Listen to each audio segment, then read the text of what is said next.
क्योंकि हमारी पैतृक भूमि के ऊपर फिर आक्रमण हो रहा है।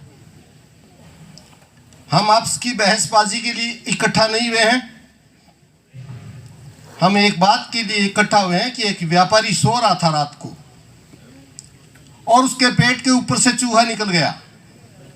उसने अपने घर वालों को इकट्ठा किया, वो तो किया, लेकिन मोहल्ले वाले लोगों को इकट्ठा कर लिया। गांव के सभी लोगों ने समझाया कि एक चूहा ही तो निकला है। उसने कहा आज चूहा निकला है, परसों नेशनल हाईवे बन जाएगा, इसलिए समझ जाना बेरी के लोगों, आज ये केवल 35 किसान 70 किसान नहीं, आपके सारे एरिया को ये क्षुब्ध नहीं कर दे तो मैं किसान का बेटा नहीं, समझ जाना आप लोग। मैं कौन हूं? आज मेरी साली का बड़ी बेटी का रिश्ता गुड़गांव में था। मैं जा रहा था, मदन सिंह जी का फोन आया। मैंने कहा नहीं जाऊंगा। इसका मतलब है कि मैं मेरे घर वालों का नहीं हूं। 8 दिनों से हम जनुथर में जाट आरक्षण की मांग कर रहे हैं। भरतपुर और धौलपुर के जाटों के आरक्षण की मांग इसलिए कर रहे हैं कि उनको बाहर कर दिया। उस कार्यक्रम में आज 11 लोगों का प्रतिनिधि मंडल आया, जिसमें मंत्री कन्हैया लाल जी और दिगंबर सिंह जी के बेटे शैलेश, उन सहित हम 11 लोगों को मिलना था। लेकिन समाचार फिर आपका आया। इसका मतलब मैं जाट महासभा की प्रति भी कोई ज्यादा भला नहीं हूं। लेकिन जब मुझे यह कहा गया कि किसानों का सम्मेलन है तो मैं एक मजदूर की औलाद हूं, मैं सिवाय आपके कहीं रह नहीं सकता। वो जाट भी हो सकता है, सुधार भी हो सकता है। सबसे पहले धन्यवाद दूंगा मदन जी आपको, जो आपको 2 जगह आपके कारण मुझे माफी मांगनी पड़ी, लेकिन आप लोगों का आशीर्वाद है तो ये माफी भी मैं मांगने को तैयार रहता हूं। मैंने मेरी जिंदगी में बहुत माफियां मांगी है। और साधुवाद देना चाहूंगा आप जैसे किसान के बेटे को, राजेश को बहुत लाड करता हूं। अगर आप सब लोग इस तरह अपने घर से पैसा लगा के काम करोगे तो ये बैठे हैं, न कोई जाट है, न सुथार, लुहार, राजपूत, कुमार, मुसलमान, हिंदू, बीजेपी, कांग्रेस, डॉक्टर, मजदूर, कुछ नहीं है। केवल किसान का बीच बैठा है सामने और किसानों के लिए एक हो जाइए। और आप में हमारे में ताकत कितनी है कि मैं सियासत का ऊपर देख के और उसका मंथन और मर्दन करने वाला व्यक्ति नहीं हूं। मैं तो उसके साथ में हूं जिसके साथ में ज्यादती होती है। यह मैं क्यों बताना चाह रहा हूं कि आप और हम इकट्ठा हुए हैं तो क्या हुआ? यहां 6 लाख से 26 लाख, ये ताकत मेरी नहीं, ये यहां के संगठनकर्ता और किसान संघर्ष समिति का इतने संघर्ष का परिणाम था कि आपको 26 लाख रुपया मिला। और एक बात और भी बताऊंगा, जब मैं यहां से आपके आशीर्वाद से सभा करके गया तो कंपनियों में चोरी करना, कंपनियों में किसी का ईमानदार खरीदना, ये व्यापारियों के द्वारा सिखाई हुई एक रणनीति का भाग होता है। और मेरे जो नजदीक के यहाँ के कार्यकर्ता थे, उन लोगों को उन्होंने ये बताया कि हमने पता कर लिया कि गोदारा जी के 27 लाख और 16,000 रुपए लगे हैं। मैं पेड़ के सामने खड़ा हूं, इतने तो मेरे पास थे भी नहीं, लगे भी नहीं। लेकिन मुझे 27 लाख इसलिए कहा गया कि मुझे 54 लाख रुपए ऑफर किया गया। मैंने कहा फिर 54 लाख तो मुझे क्यों देता है? 10-15 किसानों को 10-10 लाख बढ़ा के दे दे, मेरे घर में तो अपने आप ही पैसे आ जाए, खड़ा होकर बाहर निकल जाए। अगर हम हमारी कौम के लिए सच्चे नहीं है तो संघर्षों में कुछ नहीं पड़ा है। इस कार्यक्रम में मेरे सामने संस्थागत व्यक्तित्व बैठे हैं और सबसे ज्यादा भार और सबसे ज्यादा हमारे कार्यक्रम की कामयाबी होगी ना तो ये जो सरपंच साहिबान और गांव में जो पंच बैठे हैं ना, मैं आपको हाथ जोड़ के कहना चाहता हूं, जिस दिन आप पैरों पे खड़े हो जाओगे ये रेलवे लाइन यहां नहीं कहीं और बननी शुरू हो जाएगी। आपके हमारे बीच में रात दिन रहने वाले मेरे छोटे भाई ताराचंद जी, आपके हमारे बीच का आदमी होना चाहिए जो पार्टीवाद नहीं करे, आपकी समस्या के हल के लिए जो रात को 24 घंटे आपके लिए तैयार रहता है। किसान का बेटा भी वही है और सच्चा प्रहरी भी वही है। ऐसे लोग चुन के लेके आइए, हम तन मन धन से ऐसे लोगों के सहयोग के लिए तैयार हैं। मेरे साथ हम दोनों साथ में ट्रेनिंग ली, हम लोग एक थाली में खाना खाया करते थे और चंदगी जी झाझड़िया साहब को हमारा लाड का नाम था चंदगी बोस। हम लोग आपस में मिलके मैच चलाया करते थे। तो एक बार मैच में पैसे थोड़े से खर्चा ज्यादा आ गया, तो फिर मेरे को डराने आए थे ये कि पैसे वापस कर लेना, भी वरना मैं प्रैक्टिस शुरू में बिगाड़ दूंगा। ये बात 39 साल पहले की है। ये तकलीफ की बात नहीं है, ये हम लोगों ने अपनापन करके नमक जो साथ में खाया उसकी बात कहना चाहता हूं। और अपनी ताकत की बात ये करना चाहता हूं कि जब हमारे घर की ये गृहिणियां, हमारी माँ बहन बेटियां, और जब हमारी बच्ची इतना दूर से बेटी अगर आके यहाँ डॉक्टर होके अगर आप सहयोग करते हो, तो मैं मान के चलता हूं कि आपके जो खून नाड़ियों में चलता है वो निश्चित रूप से डॉक्टर नहीं, एक किसान का चलता है। ये पीड़ा आपको हमें होनी चाहिए। 4-5 बातें ये कहूंगा।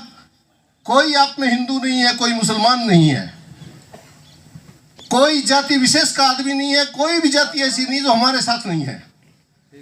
कोई सियासत का दल हमारा नहीं है, कोई सियासत दल से हमारा कोई विरोध नहीं है, कोई वर्ग अंतर नहीं है। यहां खेल एक ही है कि व्यापारी राज के सिर के ऊपर हाथ रख के और उसके पैर पकड़ के सरकार के द्वारा हमारी जमीनें छीनने की कोशिश करते हैं। तो ये जो कार्यक्रम जो दिख रहा है ना, ये सरकारी कार्यक्रम नहीं है। मैं आपको चेताना चाहता हूं सभी को, ये निजी रेलवे लाइन है। और जैसा बताया चंदगी राम जी साहब ने थोड़ी देर पहले, इन्होंने एक बात बताई कि ये प्राइवेट है। सरकार में और प्राइवेट में बहुत फर्क होता है। सरकार माँ का पेट होता है, सरकार माँ का अंचल होता है, उसको कोई भी चूम के अपना पेट भर सकता है। लेकिन हमारे घर में नौकर है, उसको हम काम का इतना ही पैसा देंगे जितनी हमारी उससे प्रसन्नता होती है। तो यहां नौकर नहीं होना है, यहां मजबूती रखनी है। और आपकी मजबूती ने क्या दिलाया आपको? जो फक्र किया करते थे यहां कि 2.5 कदम में नाप देंगे इस नवलगढ़ को, पूछना चाहता हूं, बदराना जोड़ की तरफ कभी कदम रखे देखा क्या दोबारा जब शासन बदल गया? मुझे इससे कोई सरोकार नहीं है कि कुछ एक लोग किसी के समर्थक हो सकते हैं, लेकिन मैं केवल किसान का समर्थक हूं और भय रखता हूं कि आपका, कि आपके मन में यह नहीं हो जाए कि आदमी हमारा अच्छा नहीं है। यह भी कहना चाहता हूं आपकी नवलगढ़ की विधानसभा के सभी लोगों को, आपने जो फैसला किया है, हाथ जोड़ के आपको कहना चाहता हूं, आपसे बड़ा कोई नहीं हो सकता। विद्वान कोई कितना भी बड़ा हो, लेकिन रावण का अहंकार नहीं छोड़ा, तो आपने भी काम ठीक ही कर दिया। ये आपके जाट और राजपूत की एकता की नहीं, 36 बिरादरियों की एकता की, वोट की, प्रजातंत्र की सबसे बड़ी पहचान है। आप मिले, एक मेरा इसमें सुझाव है। चले गए सहीराम जी साहब, यहां 2 कार्यक्रम बराबर चल रहे हैं। झुंझुनू में शीशराम जी के साथ हम जाया करते थे। शीशराम जी का स्वर्गवास हुए समय हो गया, लेकिन यमुना नदी की बात, यमुना का पानी की बात मैं उस समय भी सुनता था और हम भी कई बार इकट्ठा हुआ करते थे। अगर यमुना की एकता की बात, अगर यमुना के पानी को लाने के संघर्ष की बात, तो ये नवलगढ़ भी तो लिहाजा झुंझुनू में तो है। और हमें इस बात को नहीं करना कि नीम का थाना नहीं जाना, अब जाना वहां जाना, नीम का भी जाना और झुंझुनू में भी जाना, इस नवलगढ़ में भी आना और सीकर वालों को भी बुलाना, क्योंकि जब तक आप में एकता नहीं दिखेगी आपको कोई नहीं स्वीकार करेगा। आप में से कोई एक जना भी कह रहा था कि राजस्व की जमीन है। जमीन सारी राजस्व की होती है। जमीन का नाम राजस्व तब तक रहेगा जब तक उसकी जात बदल के व्यापारिक सड़क रेलवे नहीं बन जाएगी, तब तक वो राजस्व की रहती है। और इसमें ताकीद करने की कोई जरूरत नहीं। लिस्ट आप तो ये कह रहे हो हमें लिस्ट दे दो, लिस्ट तो ये 1-2 दिनों में दुष्ट सारे के सारे अखबार में 25-25 बार देंगे। प्रेम से पढ़ लेना का किसके बाप का नाम है, किसकी बुआ का नाम है उसके अंदर, क्योंकि वो तो देंगे ही देंगे। मैं आपको सही मायने में कहना चाहता हूं कि एक कार्यक्रम हमारा हो रहा है रेलवे लाइन के खिलाफ, और एक हम संघर्ष कर रहे हैं यमुना के पानी के लिए। अगर आप बड़े लोगों को जस्ता हो, आप मुखिया लोगों को जस्ता हो, सरपंच साहिबानों को जस्ता हो, ओहदेदार पदाधिकारियों को जस्ता हो, तो इन दोनों प्रोग्रामों को साथ में मिला लो। यमुना का अगर पानी आएगा तो हम तो पहल कर रहे हैं ना कि झुंझुनू में अगर यमुना का पानी आएगा तो फिर यहाँ पानी क्यों नहीं आएगा। तो हमारे वाले की संख्या और झुंझुनू में यमुना वाले की संख्या जब मिल जाएगी तो 1 और 1 2 नहीं हुआ करते हैं, संघर्ष में 1 और 1 11 कहलाते हैं। आप अपनी ताकत को 11 गुना कीजिए। और मैं फिर से आपको कहना चाहूंगा, कभी भी मुखिया लोगों की 10-11 लोगों से कोई भला नहीं हो जाना है, इसे अन्यथा नहीं ले। 10-11 लोग वो बना दो जैसे यहाँ पहले विजेंद्र सुंडा ने काम किया। यही काम मदन सिंह जी कर रहे हैं, यही काम राजेश कर रहे हैं। 10-11 तो ऐसे लोग लो जो सबको फोन करते रहें। लेकिन मैं कहना चाहूंगा कि दोनों जिलों के तदर्थ समिति बनाओ, जिसको एडहॉक कमेटी कहते हैं, उसमें 200 और 300 आदमी लाओ। हमारे पास पेन कागज नहीं है क्या? जितने आदमियों को सहयोग होगा इतना ही हमारी कामयाबी जल्दी होगी। बाकी ये काम क्या कर लेगा। और दिल खोल के कहना चाहूंगा, आधी रात जरूरत पड़ेगी, मैं आपके पास आधी रात आ जाऊंगा। आपकी हमारी एकता, अगर चारों तरफ किसानों की ये विरोध की भावना सरकार तक पहुंची, सरकार बहुत होशियार चीज का नाम हुआ करता है। सरकार को पता लगा कि ये शेखावाटी अपने पैरों पे खड़ी हो गई तो वीरों आपसे ज्यादा कोई मर्द नहीं है, आपके कारण तो ये देश साबुत है। अगर ये शेखावाटी नहीं होती, इसमें जाति नहीं, इसमें जाट मुसलमान राजपूत सुथार कुमार लुहार सभी बॉर्डर की रक्षा करते हैं तो हमारी बहन बेटी और धन दौलत हमारा सुरक्षित पड़ा है। ये शेखावाटी है। हनुमान जी को कहना पड़ा, लोगों को समझाना पड़ा कि हे पवन पुत्र, तुम्हारे में ताकत है, तुम उड़ने की कोशिश करो।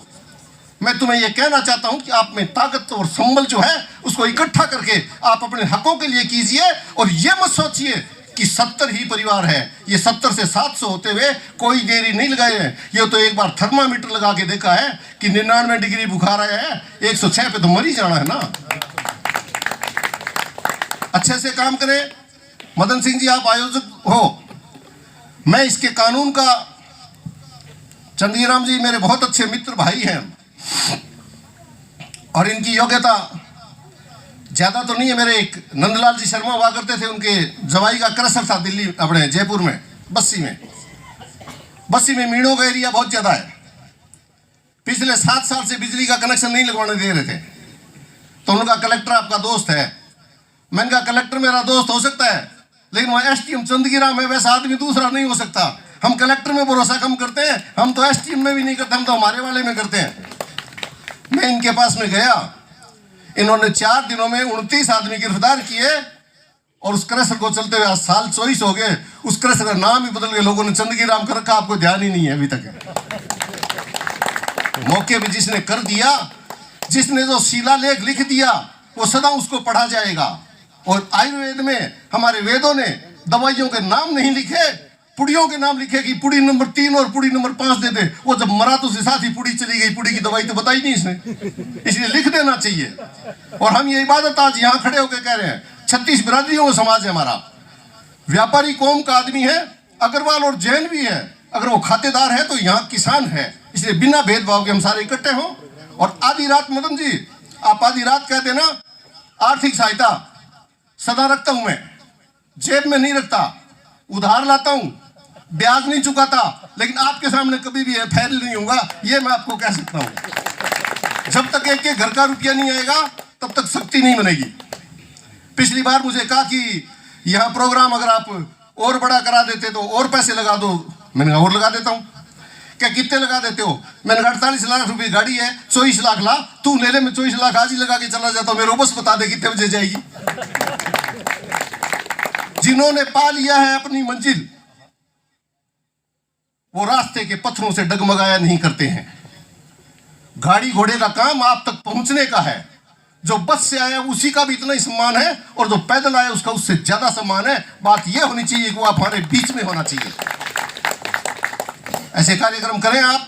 और इन दोनों कार्यक्रमों को एक ही निवेदन है, यमुना के पानी को और हमारी इस रेलवे वाली लाइन को, इसको एक करो ताकि चारों तरफ से हमारी मजबूती दिखने लग जाएगी।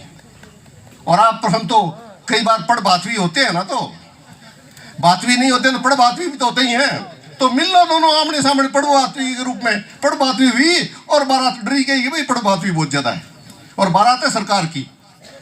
अच्छे आदमी है भजनलाल जी शर्मा। हम लोगों ने 27 सितंबर 2010 को जब धौलपुर और भरतपुर के जाटों के आरक्षण के लिए बात की, 39 गांव में मेरी मीटिंग थी। वो शख्स अभी सुन नहीं रहे, मैं उनकी पीठ के पीछे कह रहा हूं, 28 गांव में मेरे साथ गए। तो मैंने उनको कहा, गुरुवर ये तो प्योर जातिवाद का मामला है, आप तो हमारे श्रद्धेय गुरुवर हो, ब्राह्मण हो, आप क्यों समय दे रहे हो? ये भारतीय जनता पार्टी में उसमें छोटे मोटे जिलाधिकारी या जिलाध्यक्ष ऐसे थे कोई, इन्होंने एक ही बात कही, आरक्षण कमजोर तबके का है और भरतपुर में कोई ब्राह्मण ना, या तो ससुर जाटन ही जाटन आवे सारो, क्यों भरतपुर जाटों का है। और यहाँ का जितना महाराजा सूरजमल भला था, जितनी बावड़ी और पानी की व्यवस्था उन्होंने की, एक उदाहरण उन्होंने मुझे दिया कि भरतपुर की धरा के ऊपर लक्ष्मण मंदिर केवल एक है जो भारत में एक है। ये काम महाराजा सूरजमल ही करते थे, इसलिए हम गुरुवर सारे सारे आपके ऊपर आशीर्वाद रखते हैं और ये भी कहते हैं भगवान करे आपकी कौम फले। आज मैं जाता तो उनको बात याद कराता, लेकिन मैं मेरे धर्म से नहीं डोलता, क्योंकि उसमें केवल जाट से और इसमें केवल किसान है, इसलिए किसान जाट से भी पहले है।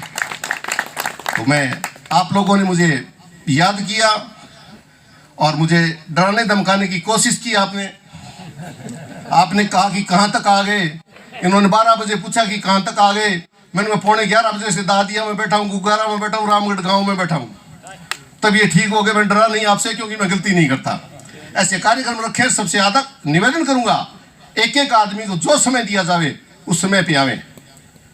और हमारी बहन बेटियों को यहाँ ज्यादा इस संघर्ष में आने की इसलिए जरूरत नहीं है कि आपको तो एक ही माता बहनें हो मेरी, सिर्फ आप तो एक ही बात कह देना कि रोटी नहीं मिलेगी अगर संघर्ष में नहीं जाओगे। सारे के सारे चौधरी आ जाएंगे 2 मिनट की रोटियां आप ही तो देते हो हमें। इनका इलाज करो, आप आराम करो, लट खाने के लिए मजबूत है, चले जाएंगे तो मुआवजा मिल जाएगा और नहीं मुआवजा मिल जाएगा तो रोते रहेंगे, कोई फर्क नहीं पड़ता।